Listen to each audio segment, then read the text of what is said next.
welcome back to my channel. This is me again, Frizelin Rubio, and now let's talk about Bandura social learning theory.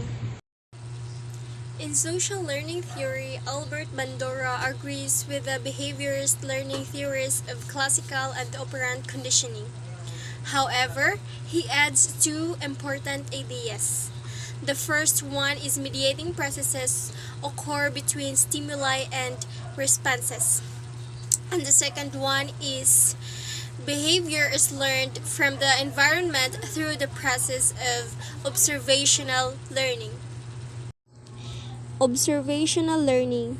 Children observe the people around them behaving in various ways. This is illustrated during the famous of Bobodal experiment. Individuals that are observed are called models. In society, children are surrounded by many influential models such as parents within the family, characters on children's TV, friends within their peer group, and teachers at school. These models provide examples of behavior observed and imitate such as masculine and feminine, pro and antisocial, etc. Children pay attention to some of these people models and encode their behavior. At the later time, they may imitate, for example, copy the behavior they have observed. They may do this regardless of whether the behavior is gender appropriate or not. But there are a number of processes that make it more likely that the child will reproduce the behavior that its society deems appropriate for its gender. First, the child is more likely to attend and imitate those people it perceives as similar to itself. Consequently, it is more likely to imitate behavior modeled by people of the same gender. Second, the people around the child will respond to the behavior it imitates with either reinforcement or punishment. If a child imitates a model's behavior and the consequences are rewarding, the child is likely to continue performing the behavior. If a parent sees a little girl consulting the teddy bear and says, "What a kind girl you are," this is rewarding for the child and makes it more likely that she will repeat at the behavior.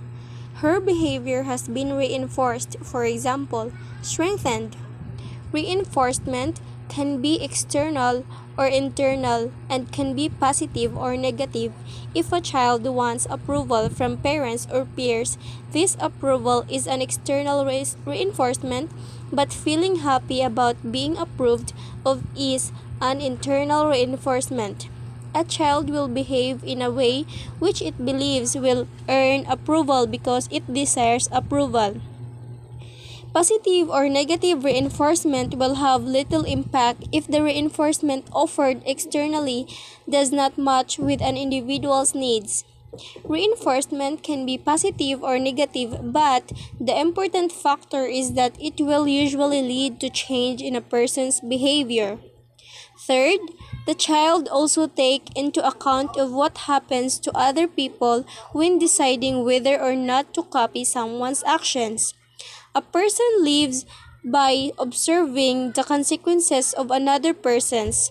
For example, a younger sister observing an older sister being rewarded for a particular behavior is more likely to repeat at that behavior herself.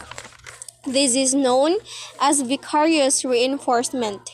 This relates to an attachment to specific models that possess qualities seen as rewarding. Children will have a number of models with whom they identify.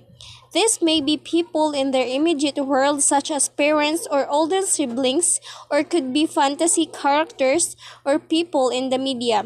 The motivation to identify with a particular model is that they have quality which the individual would like to possess.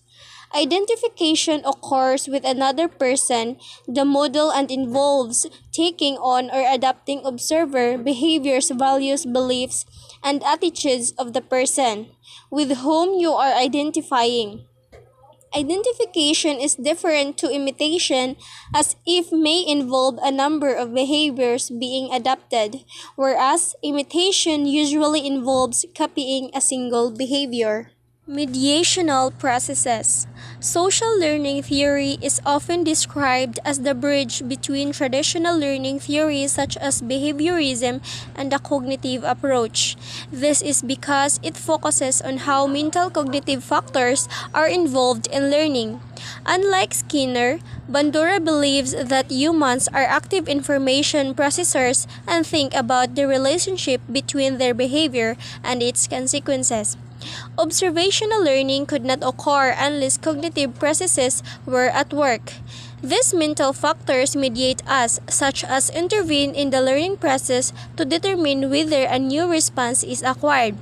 Therefore, individuals do not automatically observe the behavior of a model and imitate it. There is some thought prior to imitation, and this consideration is called mediational processes.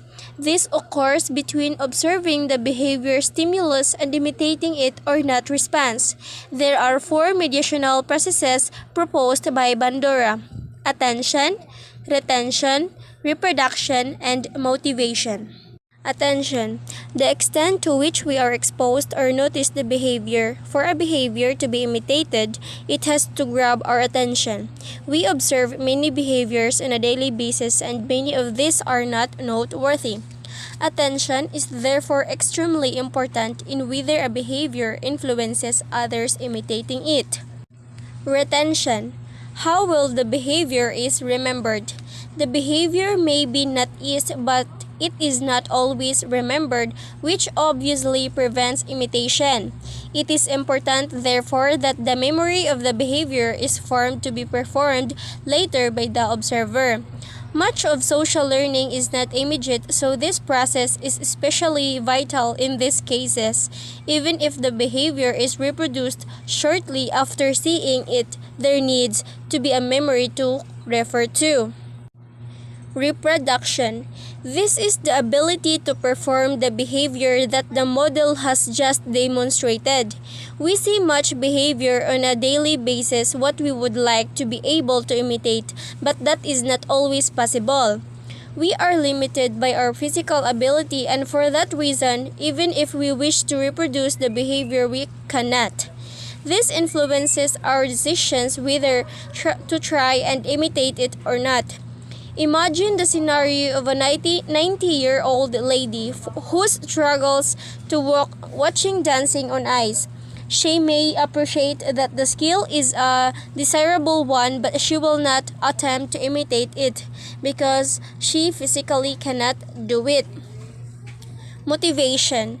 The will to perform the behavior, the rewards and punishment that follow a behavior will be considered by the observer. If the perceived rewards outweigh the perceived cost, if there are any, then the behavior will be more likely to be imitated by the observer. If the vicarious reinforcement is not seen to be important enough to the observer, then they will not imitate the behavior. And that could be all. Thank you for listening.